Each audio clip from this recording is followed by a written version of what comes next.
Hello, good morning, students. Please subscribe the channel, drop a like, share, and comment. Today's transcription number 413 of Sir Kailash Chandra's volume number 19 on the speed of 100 words per minute. Start. I rise to give my wholehearted support to this measure, which I consider to be of immense importance and a landmark in the history of industrialization in the country. This bill aims at setting up a permanent machinery for according protection to those industries of our country which stand in need of it. This country, which is so very rich in all its resources, was at one time of its history at the pinnacle of glory, not in the production of raw materials, but in the manufacture of finished goods. But the continuous foreign rule for centuries ruined all its industries, with the result that the country has been brought down from that height of industrial glory. For centuries, our production, though it was more or less of the cottage industry type, commanded markets throughout the world. We know what steps were taken by our foreign rulers to discourage our home industries and to raise the protective tariff walls in their own country to make it industrially sound. We know how our weavers were tyrannized.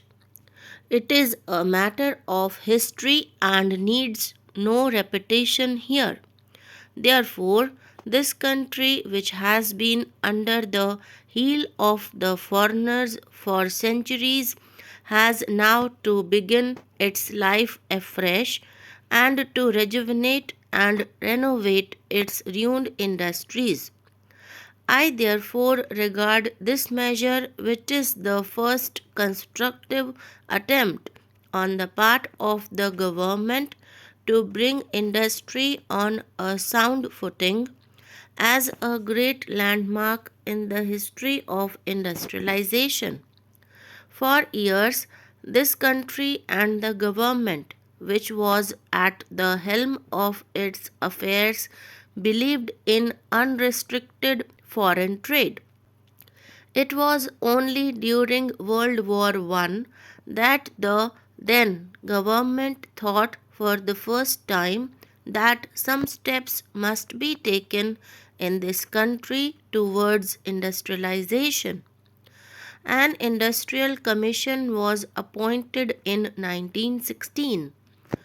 It apparently had nothing to do with the tariff policy, but for the first time it concentrated attention on the sphere and domain of the development of industries in the country.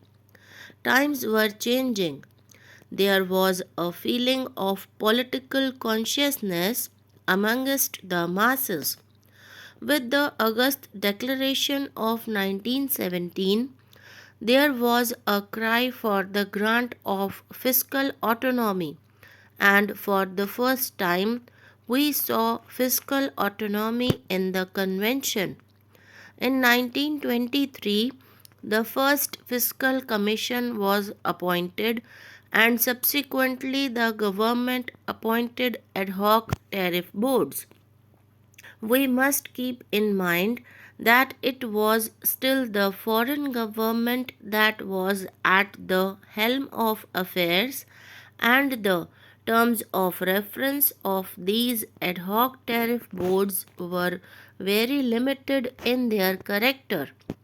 For example, before any industry could be considered to be entitled for the grant of protection, it was essential that there should be abundant natural resources for that industry available in the country itself.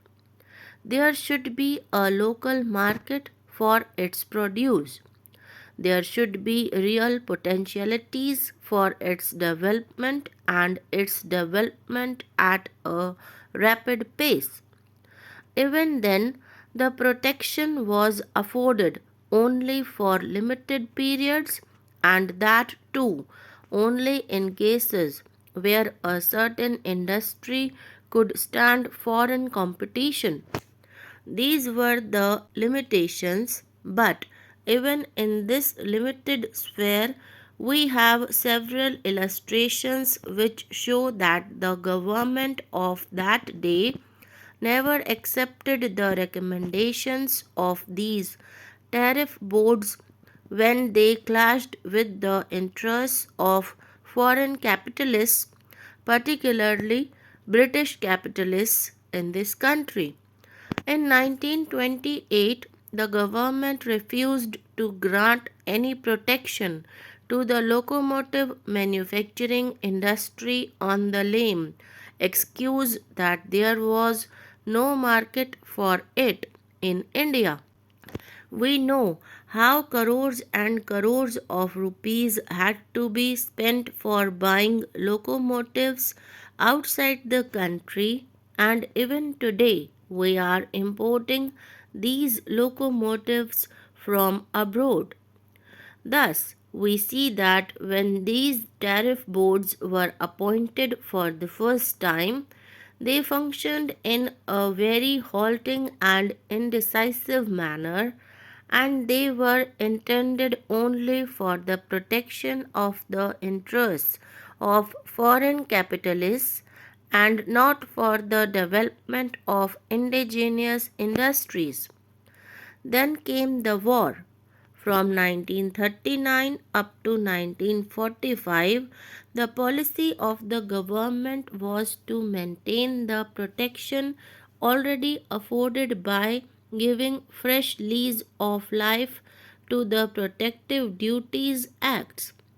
It was in November 1945 that the then government appointed an interim tariff board which, with extended life, is still working, and which tariff board is sought to be replaced by the Tariff Commission envisaged in this piece of legislation.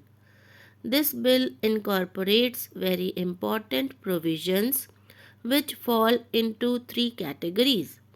Firstly, Chapter 2 deals with the establishment of the Commission, its personnel and constitution, the qualifications of the members and the chairman, and also the terms of office and tenure of service of the members and the chairman. The second part, which is the very soul of this legislation, deals with the functions and duties of the Commission, which are incorporated in Clause 11 of the Bill. The third part of the Bill is of a routine character.